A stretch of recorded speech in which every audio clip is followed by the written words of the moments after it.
Bonjour, bienvenue à ce cours intitulé Théorie des automates et des langages. C'est un cours sous un nouveau format pour aller avec ce nouveau contexte. Donc n'hésitez pas à me contacter pour me donner vos avis ou vos suggestions, mais pas la peine de me laisser des likes.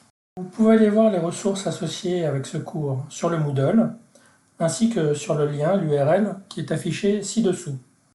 Vous pourrez trouver sous ce lien un descriptif complet du cours, une liste des compétences qui seront travaillées sur chacune des parties, ainsi qu'une liste de ressources que je vous engage à aller voir. Il s'agit d'un cours qui contient à la fois des aspects théorie, avec des TD sur papier, mais aussi des aspects pratiques, avec un BE et un travail sur ordinateur. Pour suivre le même état d'esprit durant mon cours, j'ai choisi, le plus souvent possible, d'utiliser des logiciels pour vous démontrer les différentes constructions sur les automates. En particulier, j'utilise l'outil Vaucanson, que vous pouvez installer sur vos machines très facilement, par exemple en utilisant Docker. C'est le premier lien sur la page des ressources. Alors ce cours, il porte sur l'étude de plusieurs concepts et outils issus de la théorie des langages, en particulier les automates et les grammaires. L'application classique, c'est tout ce qui est compilateur, avec l'analyse lexicale et l'analyse syntaxique, le parsing des langages. Donc ça fera une grande partie du BE. Mais dans le cours, je vais essayer de vous donner d'autres utilisations possibles et d'autres motivations. Il s'agit en fait d'un cours assez classique que l'on retrouve dans tous les cursus d'informatique, aussi bien en France qu'à l'étranger. Et j'espère que vous aurez plaisir à suivre ce cours qui va vous permettre de découvrir certaines des bases de l'informatique théorique, mais aussi un outil important dans tout ce qui est implémentation des langages de programmation, et plus globalement, un outil indispensable pour les informaticiens. Cette première vidéo est une introduction très rapide au concept d'automate, presque un échauffement. Dans une seconde vidéo, je vous donnerai un peu plus d'informations sur l'utilisation des automates en pratique. Vous pourrez regarder cette seconde vidéo plus tard, car elle contient essentiellement des informations de culture générale. Pour le reste du cours, je publierai à intervalles réguliers des vidéos qui correspondent en gros au contenu des fiches de TD. Donc le premier cours qui suivra sera lié à la fiche sur la modélisation par automate. Je vais donc commencer par un aperçu à très haut niveau et à gros grains de ce que c'est que la notion d'automate. Alors je vous donne un exemple sur ce transparent. Un automate, en gros, c'est un graphe.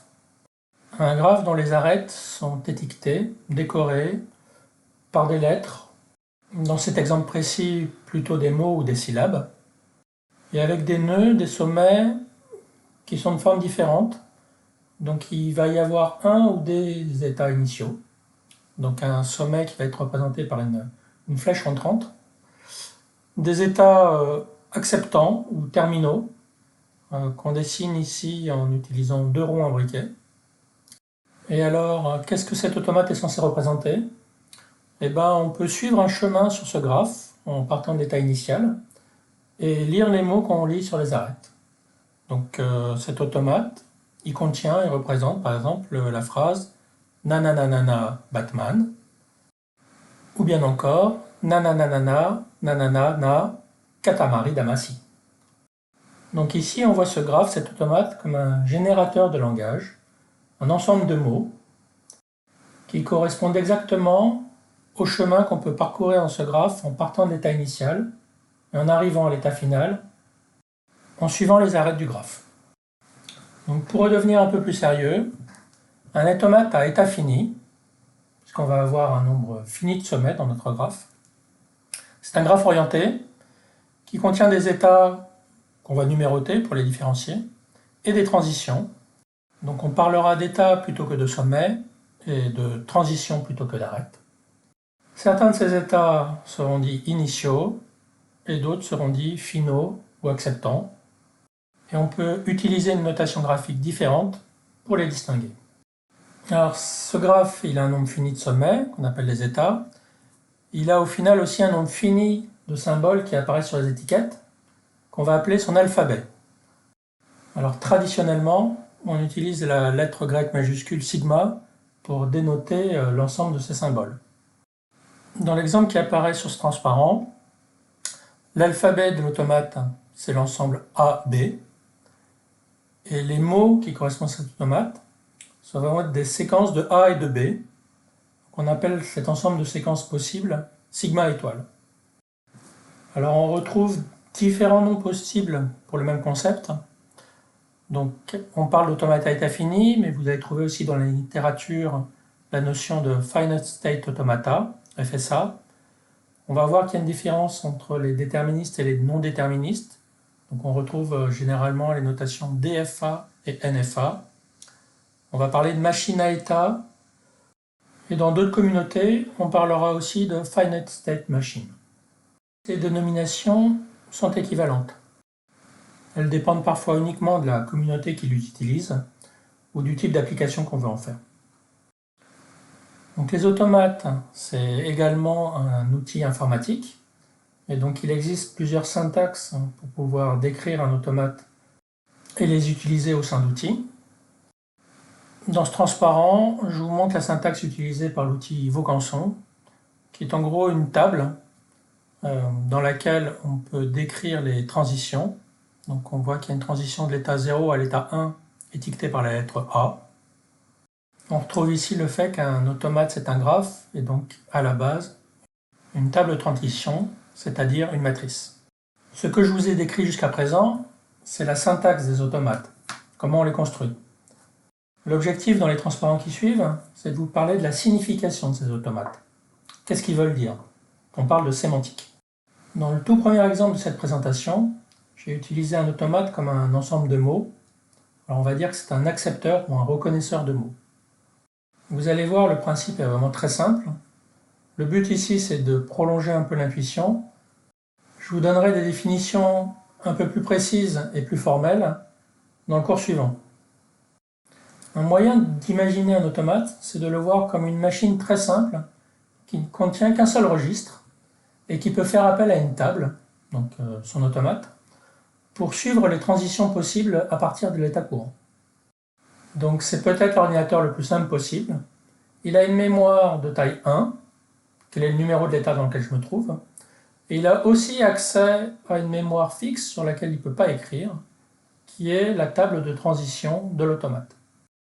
Alors c'est quoi les entrées-sorties de cet automate? Eh bien, son entrée, ça va être une bande sur laquelle il va pouvoir lire un mot, donc une séquence de lettres, de symboles, qui appartiennent à son alphabet.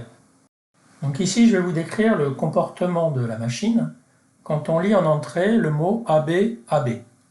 Au démarrage, l'automate est dans son état initial. Donc ici, c'est l'état 0, c'est l'état qui est représenté avec une flèche ronde-contre.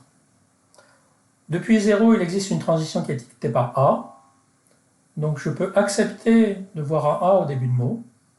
Et je vais changer d'état, et maintenant mon registre va me dire l'automate est dans l'état 1.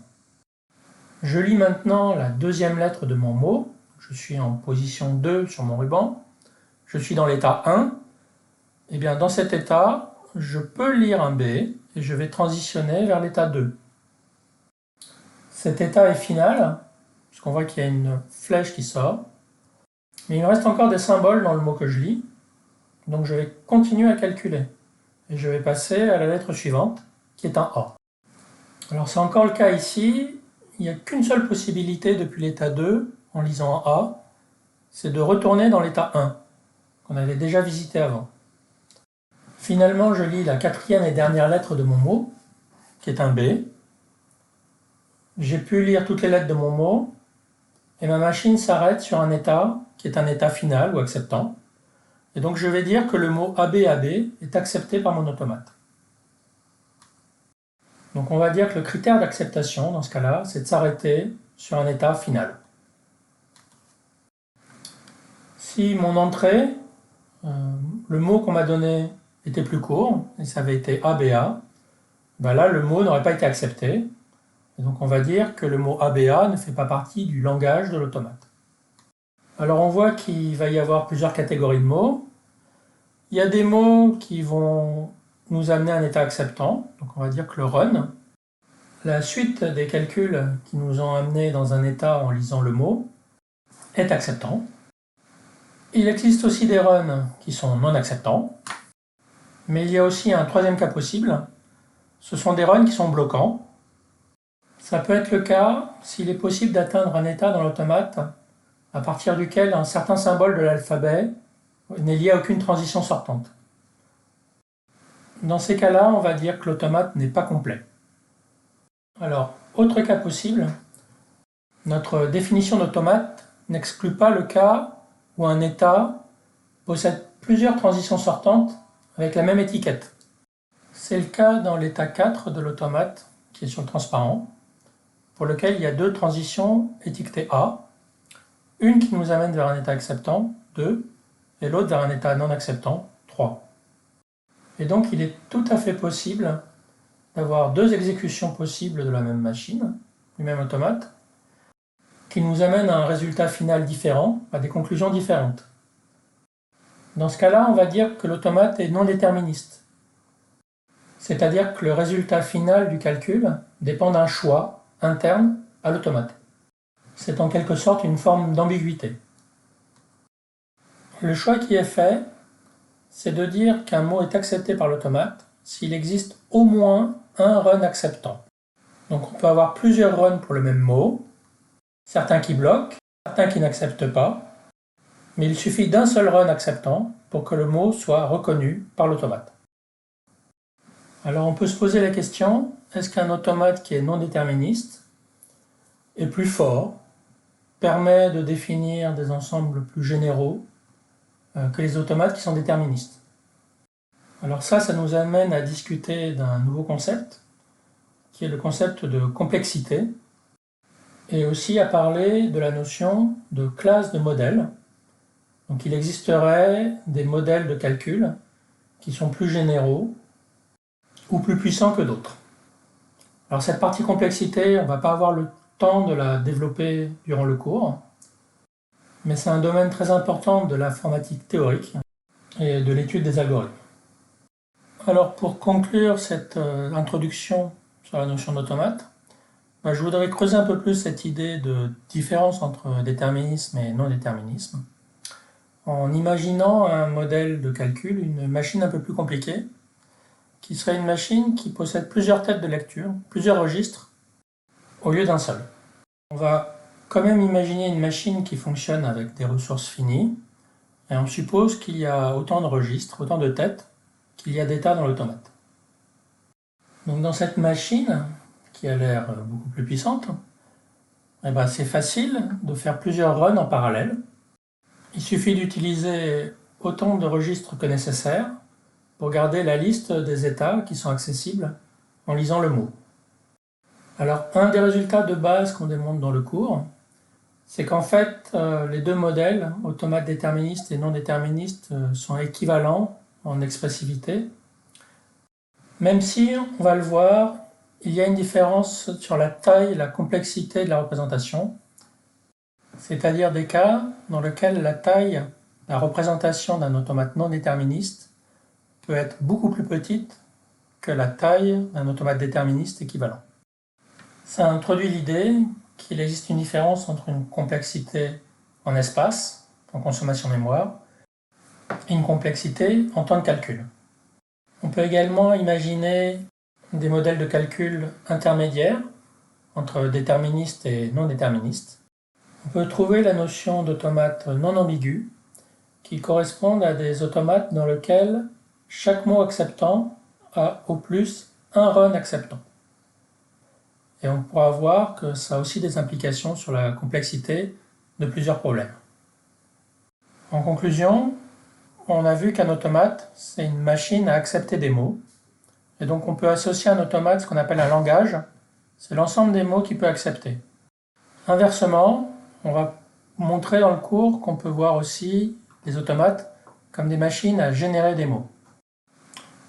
Avec l'exemple de ce transparent, on peut montrer le résultat de demander quels sont les 6 plus petits mots acceptés, reconnus par l'automate.